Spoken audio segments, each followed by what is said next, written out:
Thank you and good morning. And I would like to take this opportunity to thank the conference organizers for inviting me to share on PrEP implementation in middle and income countries. But I have decided to revise the title and call it Breaking the Cycle from Squandering to Seizing Opportunities for Impactful HIV Prevention. So here's an outline of my talk this morning. We will review progress in PrEP uptake, explanations of some of the things we must do now to improve implementation, and finish with some closing thoughts. And so some history. The first efficacy results for oral PrEP read out in 2010. It was 2 years before FDA approved oral PrEP and almost 3 years before we had WHO recommendations.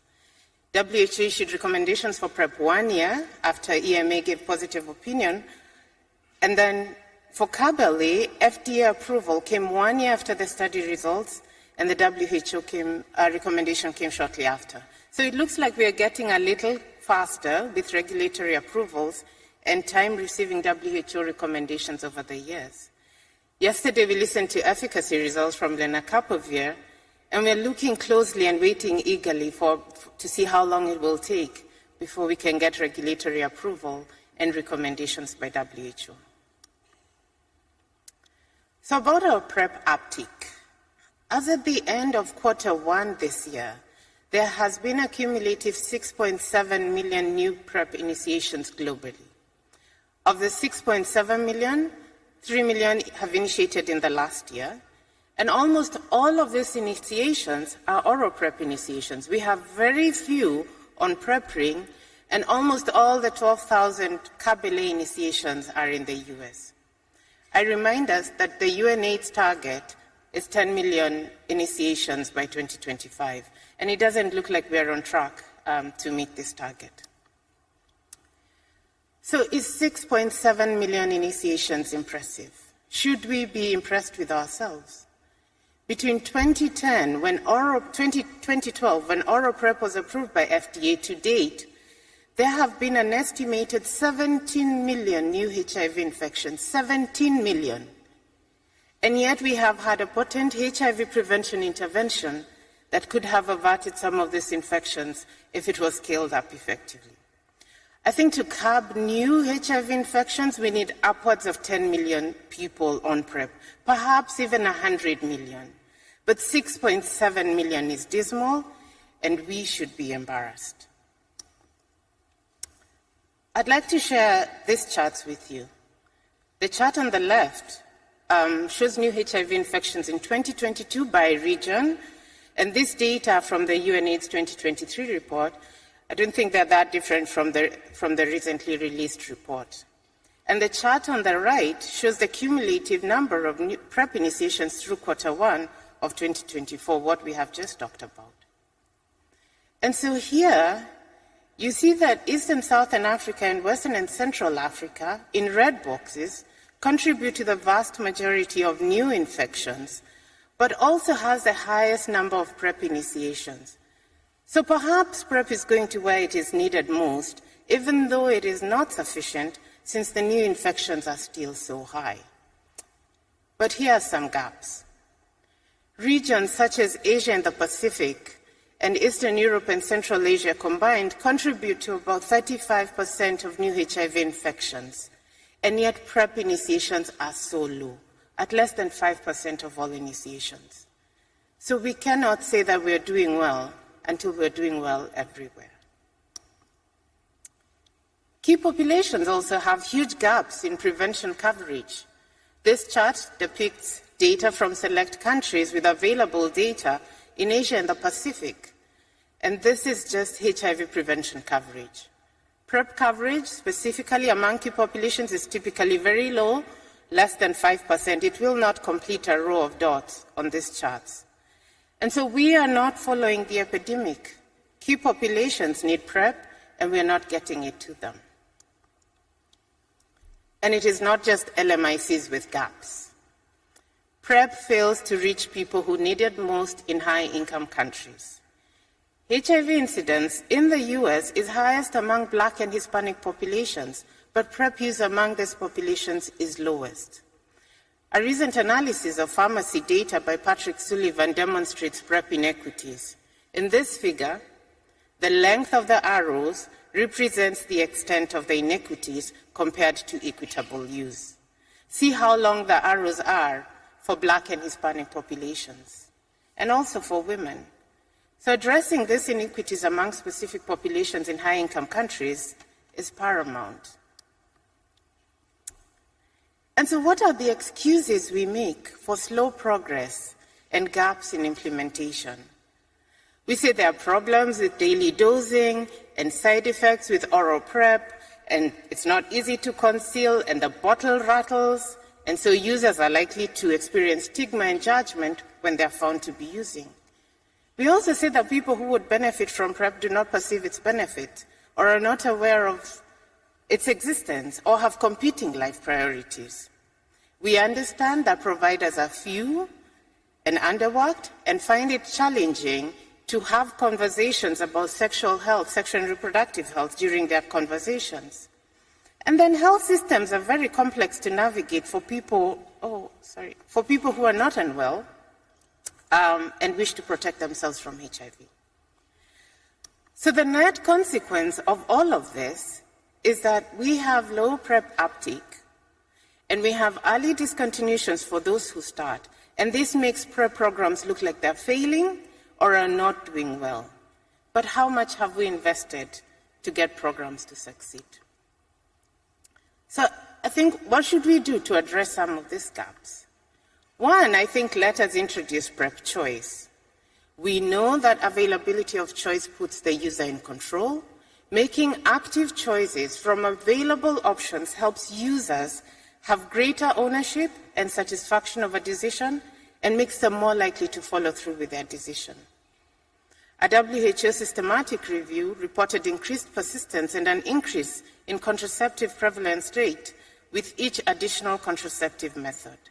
And we are beginning to see a similar story in HIV prevention.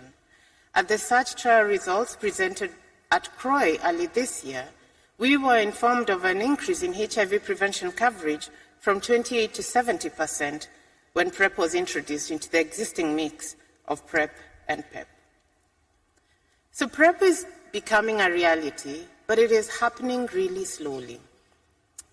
And while I am careful not to pitch one method against another, I think when we give oral PrEP and give PrEP ring, we do not have certainty about its use in the way we do when we administer an injection. With an injection, we know for sure that an individual is protected for 2 months or 6 months, depending on the product. I think if we truly want to be serious, we have to take this opportunity to get millions of injection doses so that millions of people can get effective prevention. There are a couple of countries that are poised to receive CAB in their national programs this year, but there are few. And as you can see in this infographic from AVAC, there are about 1.2 million doses available for LMICs through to 2025. This would benefit only about 200,000 people, a really small number. And then I have learned recently that even the few doses available have not all been purchased. So what incentive then will manufacturers have to produce more doses if the little that's available has not been purchased? The price will never come down if there is no mass production, and mass production cannot happen if there are no orders and purchases. So I think this is one cycle that we really must break out of, and I would ask donors to take the risk and purchase existing CAB doses. And then governments take the risk and create demand for CAB. I think this is how we will bring the price down and increase access. There are a number of implementation studies that are offering PrEP choice. Many of the participating countries are in Africa and South America, and I would say that these are enough. We have enough studies now. We do not need to do more. What we need to do is to move to program implementation with the lessons we have learned.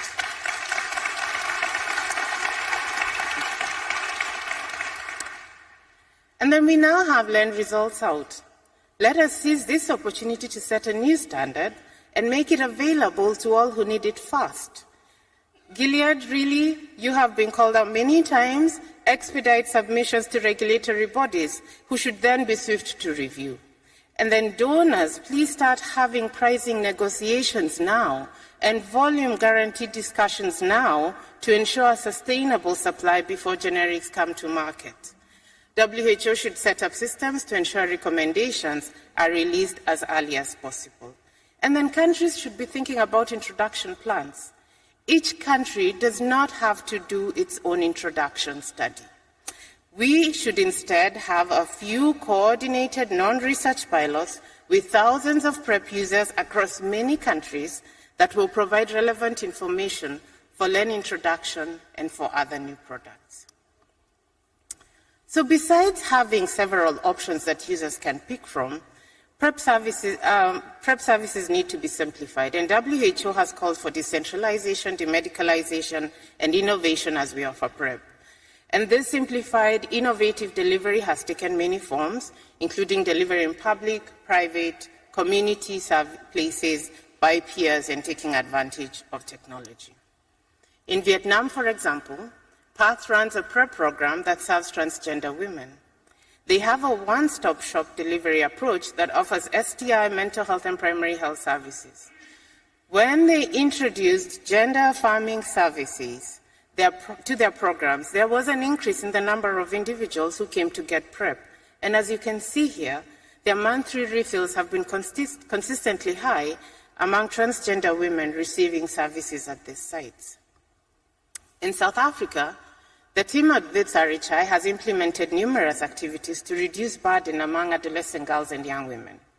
PrEP information is delivered through various channels, and services have been brought to the community at mobile clinics, at chief homesteads, and at community pharmacies. And it is not just PrEP that but they also provide self-care packages that resonate with and are important to the young women.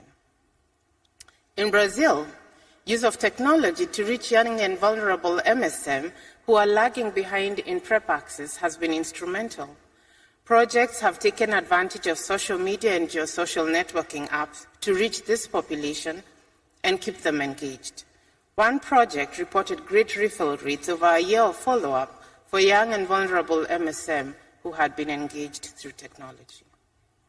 So I think making PrEP easy and fun by innovating access points, innovating how to engage with populations that would benefit most, and by meeting their other needs, which may sometimes be more important than their needs for HIV prevention, may be the way to succeed at PrEP implementation.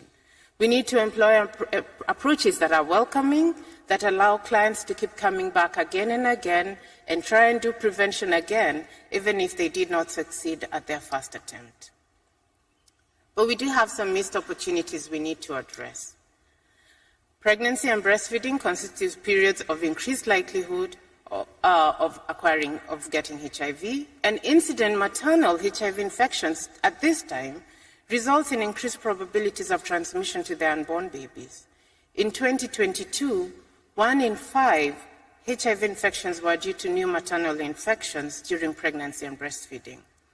We cannot succeed at eliminating maternal to child transmission if we do not intensify PrEP delivery in this population.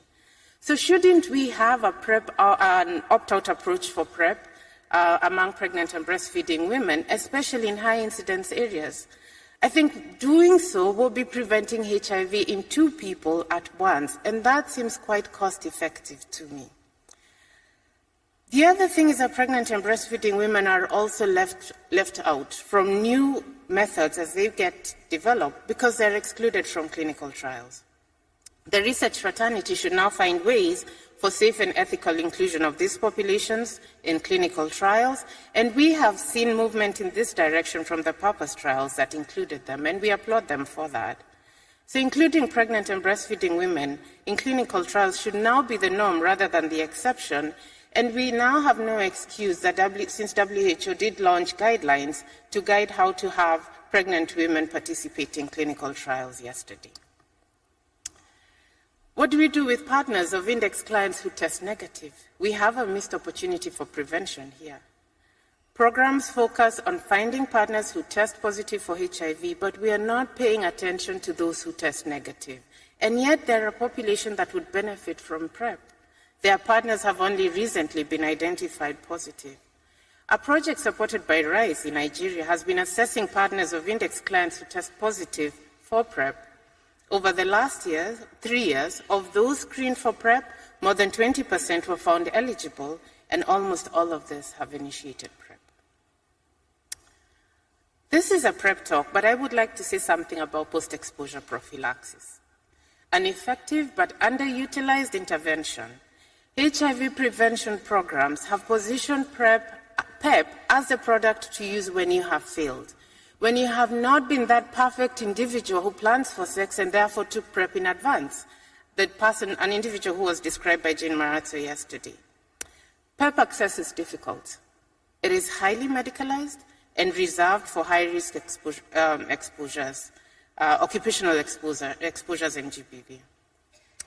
But engagement in HIV prevention to remedy a recognized risk that has already occurred is different from engagement to protect an anticipated event in future.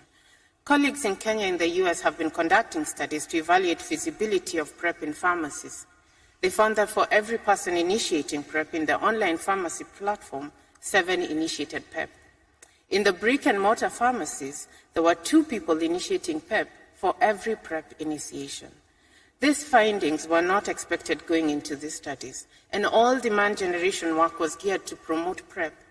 This work has been presented at this conference by Patricia and Tabitha, and I encourage you to look at it.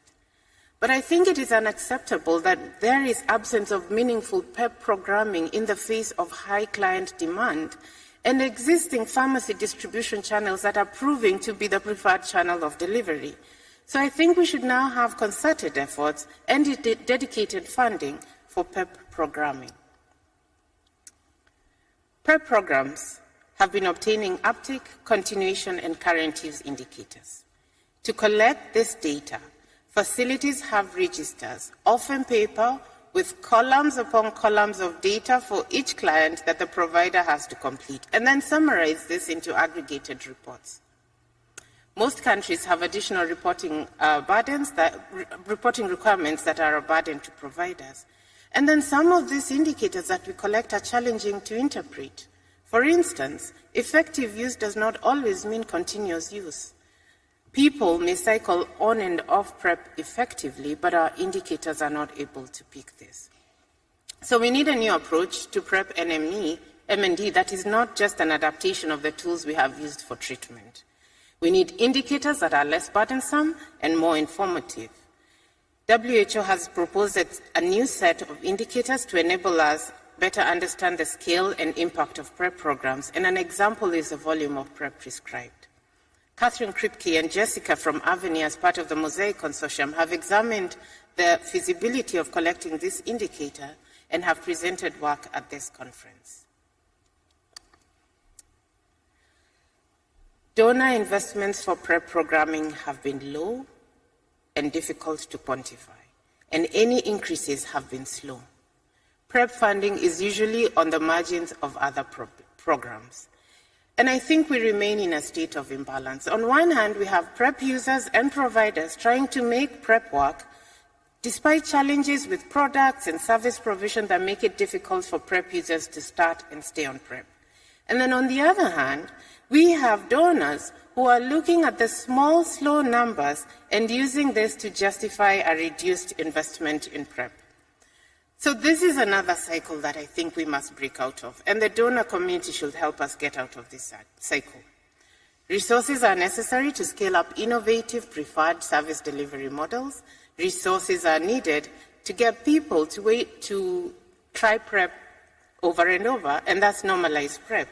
We cannot just sit and wait for new products because people need prevention now. So to you, the donor community and governments, I think you need to wholeheartedly commit to bringing HIV infection to an end by seriously investing in HIV prevention.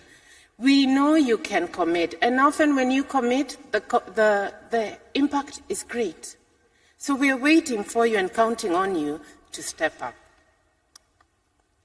And so in summary, Not doing HIV prevention well is a luxury we cannot afford. Our current PrEP programs are certainly not sufficient, as new HIV infections have stagnated. Each new infection means care and treatment for that individual for life, and this is not inexpensive.